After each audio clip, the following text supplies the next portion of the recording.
आजको यो कुरा चाहिँ सुशीला कार्कीलाई अहिलेको प्रधानमन्त्री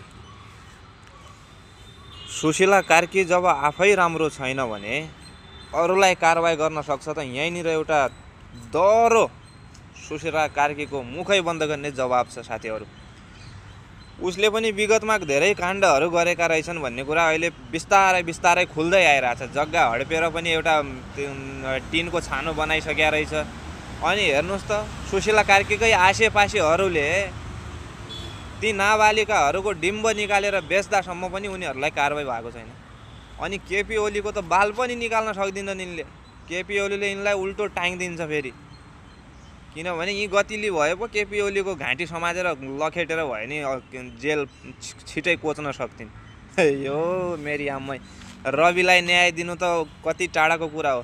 रविको लागि न्याय होइन, न्याय भन्ने शब्द संसारबाटै मेटाइदिँदा पनि हुन्छ। 100 चोटि मारेर होइन जिउँदो फर्काउने कोसिस गरेर जिउँदो फर्क्यो भने त्यो मान्छे के म खुसी भए भनेर आउँछ।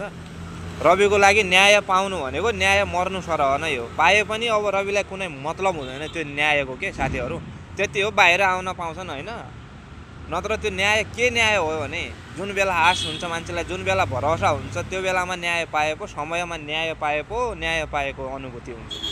यस्ता यी दैच्युरे मलाई कहिलेकाहीँ दुर्गा परसाईका कमेडी राम्रा पर्छन् कि। सुशीला कार्की मुतिर उठ्न सक्दैन त्यसलाई प्रधानमन्त्री बनाएको भने त्यो साँच्चीकै हो कि। त्यो पनि मान्छेले नसोचेरै त बोल्दैन। त्यही हो कि कुन बोली कुन बेला आफैलाई भारी पर्छ भन्ने चाहिँ नि हामीले आफैले पनि विश्लेषण गर्न सक्दैनौँ। त्यस्तो छ होइन। यो देश चाहिँ नि अझै सङ्कटमा जान्छ जबसम्म रवि लामिछानेको पार्टी यो देशमा होइन बहुमतका साथ एकलौटी पार्टी बन्दैन तबसम्म यिनीहरूले चुरीफुरी गर्छन्।